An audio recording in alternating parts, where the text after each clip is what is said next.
that's again at just over 2 kilohertz. And go down at the same rate, down to 20. That's it.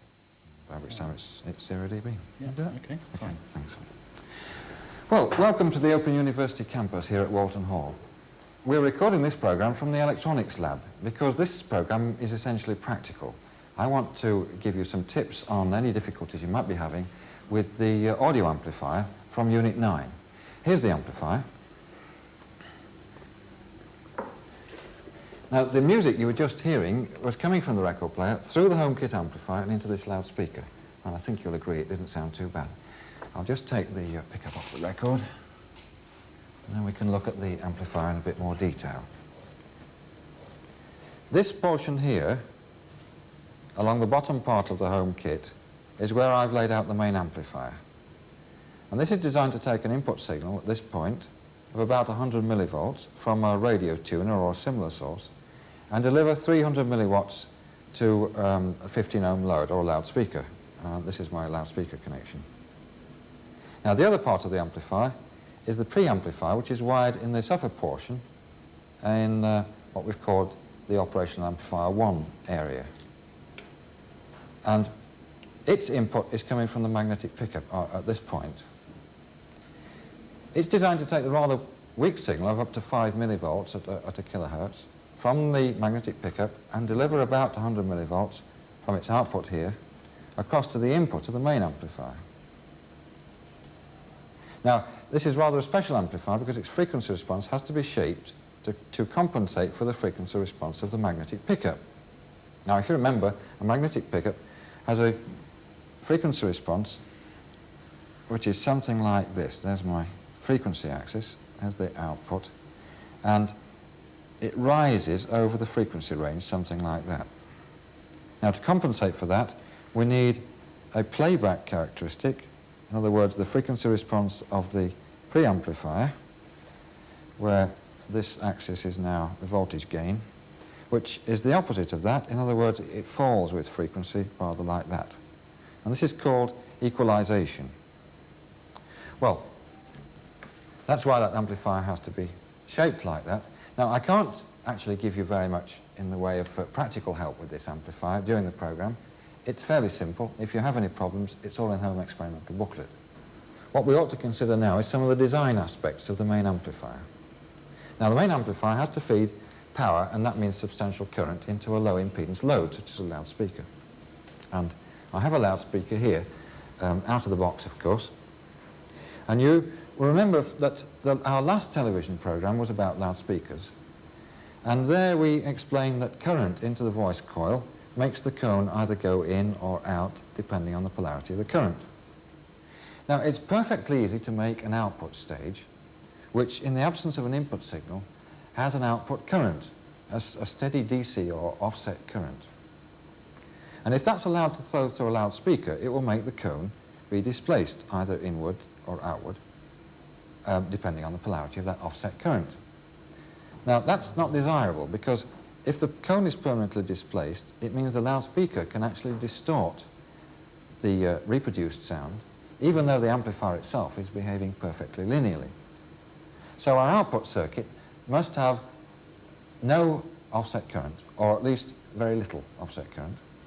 And of course, at the same time, it's got to be able to provide a substantial signal current to drive the low impedance of the loudspeaker. And what sort of a circuit will do that? Well, over here, we have one that might be a suitable candidate. Now, you should recognize this circuit as a simple emitter-follower. We've got an NPN transistor here. Collector goes to the positive supply, and the emitter is the output point connected into the load, which is returned to 0 volts. And with 0 bias on the input, there'll be no current flowing through there. So it fulfills one requirement, no standing current.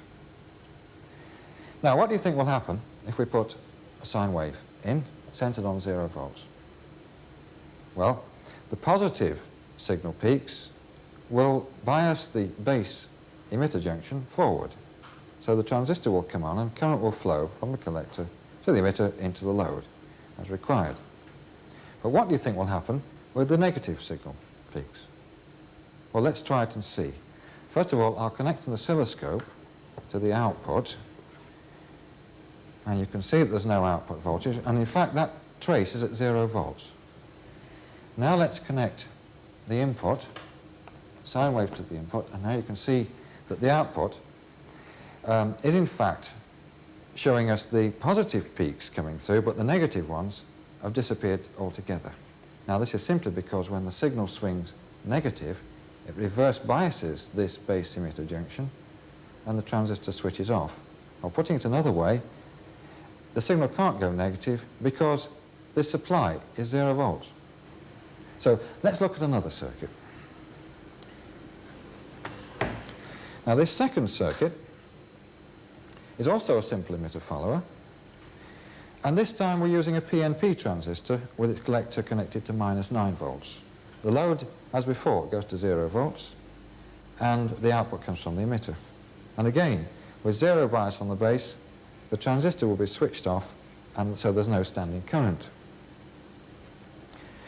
We'll consider putting in a sine wave again, and let's put the oscilloscope on the output just to check that there is no standing voltage there. What do you think will happen in this case if I connect a sine wave? Well, let's do it.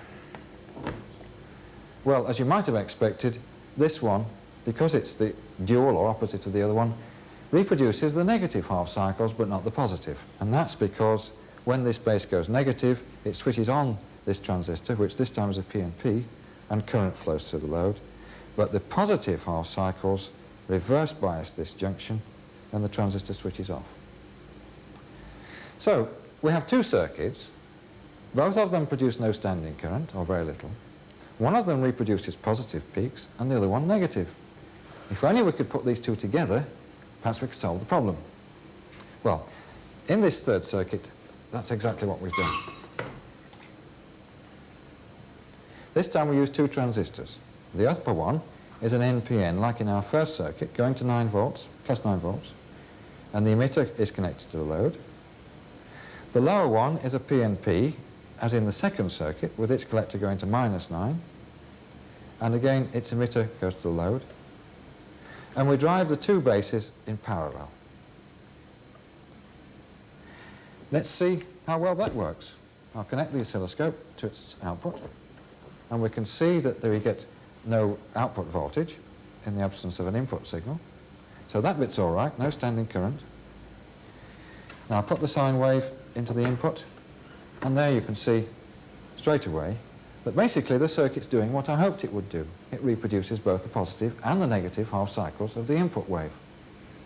But of course you can also see a terrible snag with it. It has some distortion in the region where the waveform is swinging from positive to negative and back again, in this region called the crossover region. And in fact that sort of distortion is called crossover distortion. So do we have to scrap the circuit? No, we simply incorporate it into a more complex one. In fact, this is the home kit amplifier circuit, and it uses a technique called current dumping. So how does it work? We start with a linear low-power amplifier connected via a resistor to the load. This allows a small signal current to flow directly into the load. Call it I1. The amplifier's output is also connected to the bases of the double emitter follower. And at high enough signal levels, these transistors will supply current to the load. The NPN transistor will give the positive peaks, and the PNP transistor the negative ones. Let's call this I2. Now let's look at the current in the load. That's I1 plus I2. That must be an undistorted form of the input signal. Yet we know the double emitter followers do distort. So how do we get rid of the distortion? Right, it must depend on the form of I1. If I1 looks like this, when added to I2, it will just correct the distortion. So you see the double emitter followers, or current dumpers, provide the bulk of the current, that's I2, whereas I1 just fills in to correct I2. Now the circuit has to be designed to achieve this. As things stand, at small signal levels, the current dumpers are off, but at higher levels they switch on and raise the gain of the circuit, so causing distortion. So we introduce the impedance Z2. Then, when I2 flows, it causes a voltage drop across Z2, which is fed back and brings the gain down again. But we only get linear operation when Z2 is made equal to this expression. R1 is the value of this resistor, and GOC is the mid-frequency gain of the whole amplifier. That's between this point and this. A is the gain of the low-power amplifier. A drops with frequency, falling at 6 dB per octave. So Z2 must increase with frequency. So what sort of impedance is Z2? Well, it's an inductor. The remaining components provide an input bias current for the linear amplifier and AC coupling to the input. Well, that's the theory. How about the practice? Have you wired it up, Alex? Yes, I think that's how you want Oh, thanks a lot. And that's the 4 inductors, is It's it? in the box there. Oh, thank you. Well, I've asked Alex to wire up the circuit, just as in your home experimental booklet, except that I've got 4 inductors here, which are like the ones in the home kit, but rather different values, and we'll be coming back to that later on. I've also asked him to leave out the compensating capacitor, which should go between these terminals. And at the moment, we've no input signal. There's nothing connected to the input terminals. Well, now, if we look at the output trace on the oscilloscope, I can actually see an output in spite of the fact that there's no input signal. Let me increase the time-based speed a bit. Well, now you can see that we have an output. There's some sort of instability in the circuit. And this is because of that compensating capacitor being left out. So let me put one in and let's see if it clears it up. There we are. Now the oscilloscope is showing no output now. Now that's one form of instability that might occur simply because you've left out the capacitor.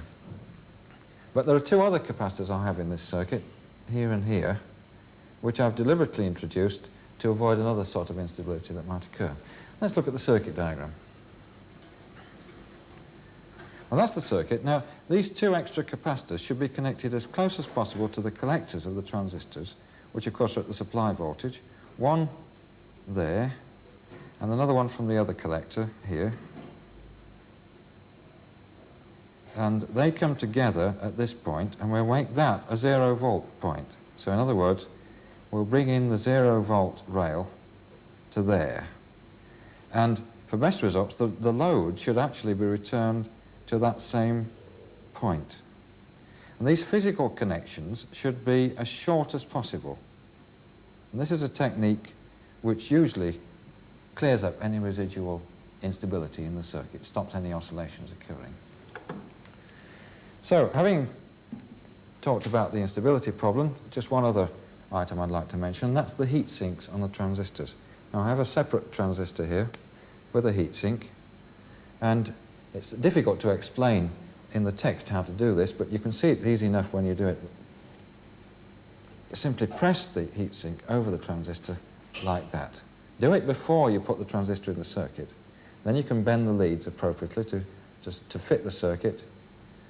And when you put the transistor in, the little tab is the emitter, so that goes near the emitter connection, and that pops into the circuit.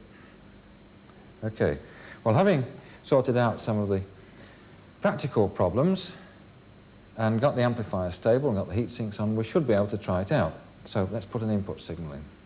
Now, I'm going to take an input signal from this instrument over here rather than the generator scope generator for a reason which I'll explain in a little while. It's a sine wave at 1 kilohertz. I'll put that into the input, and now we can look at the output. It's clearly not a sine wave. It's obviously clipping at the top and bottom. So the thing to do is to reduce the input signal if this happens. So I'll reduce that now. And now you can see we do in fact have a sine wave. We can show it a bit better, I think, if we increase the sensitivity again back to 1 volt per centimetre.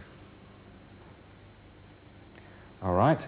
Now, although that looks more like a sine wave, it's still obviously got some distortion. It's got crossover distortion, rather like the double emitter follower circuit we were looking at previously. And in fact, I know what the reason for that is in this particular case, because I've deliberately put the wrong value of compensating capacitor in. That makes the gain bandwidth product of the amplifier too low, because I've put in a too big a value of capacitor. So this shows you the effect of having too large a capacitor. And if I take that one out and put in the correct value, which is 3.3 picofarads, and if you look at the if we look at the trace now, you should be able to see a small amount of crossover distortion, but it's rather difficult to see. Okay, well, it looks as though we're getting quite a linear reproduction of the input sine wave, but we can't measure anything from the oscilloscope screen. Now, if there is distortion there, it must be giving rise to harmonic products. So one way to measure it is to look at these harmonics on a spectrum analyzer. Well, I've got a spectrum analyzer here. I'm going to take its input lead to the output of the amplifier. In fact, I'll plug it across the load resistance. So now on the spectrum analyzer, we can see the spectrum of the signal that's coming out of the amplifier. This horizontal scale represents frequency, with 0 at this end, 1 kilohertz there. That's the fundamental frequency of the output from the amplifier. And if you look carefully, you can see the machine scanning across through a range of frequencies. The vertical scale is the voltage in dB. Well, so much for the scales. Let's look back at the waveform of the signal. At the moment, it's a sinusoid at the output of the amplifier. I'm going to increase the input so that the output clips like that. Now, of course, you can see lots of strong harmonics in the output at 2 kilohertz, 3, 4, and so on. And in fact, from the amplitude of these harmonics, you can calculate how much distortion there is in the output waveform. Okay, well, let's go back to the position where the amplifier isn't clipping.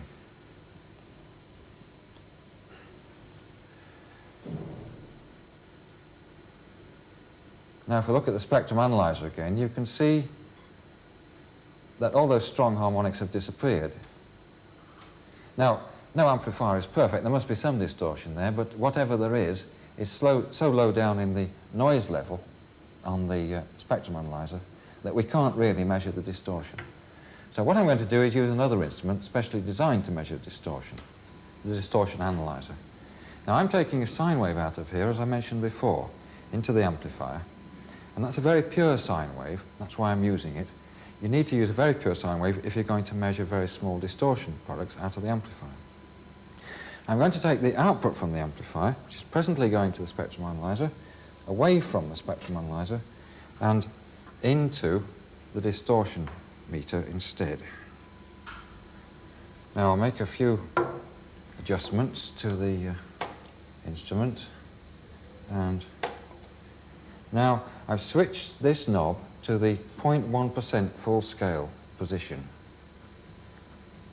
And if you look at the meter now, you'll see that it's reading about half scale. So the distortion we're getting is something like 0.05%. Now that compares quite favourably with lots of amplifiers, but one of the problems with the home kit, due to the shortage of money and your time, was that we specified a cheap integrated circuit.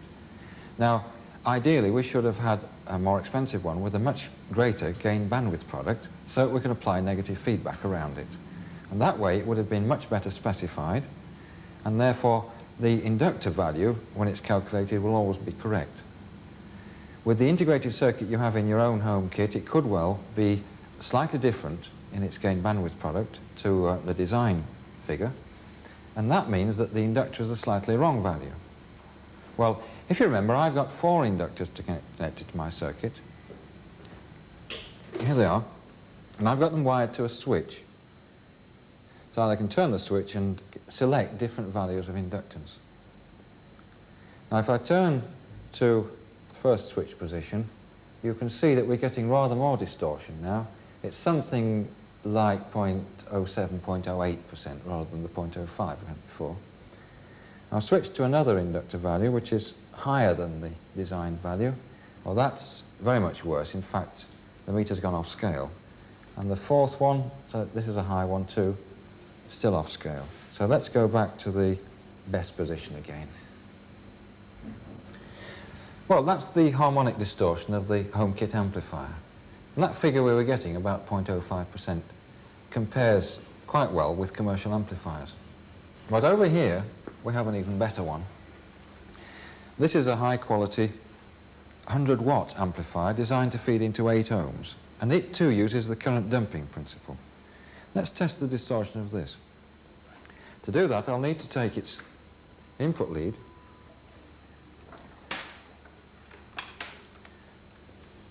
and connect it to the output of the distortion measuring equipment, where we're getting our nice pure sine wave.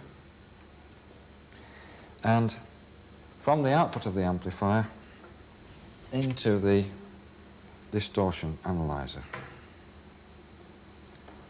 Now again, I'll make a few adjustments.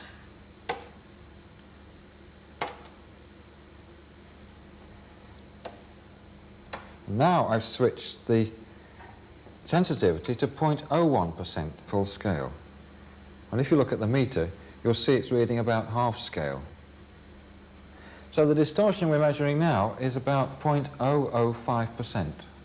In other words, it's about 10 times as good as the home kit amplifier, and that was pretty good. So this high-quality amplifier is doing very well indeed. Well, that's harmonic distortion.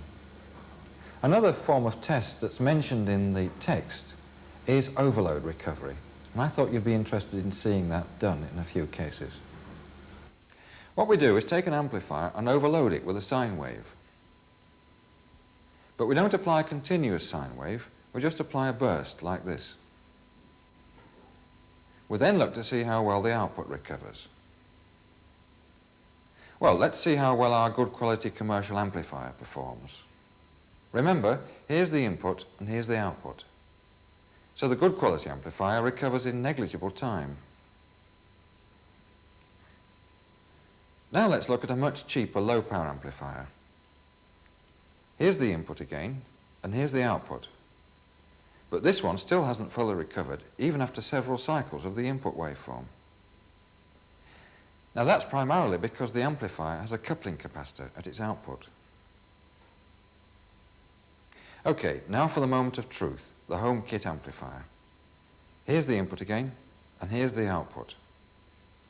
Well, that's very good. It too has recovered in negligible time. Well, in this program, I've discussed some of the aspects of the audio amplifier of Unit 9.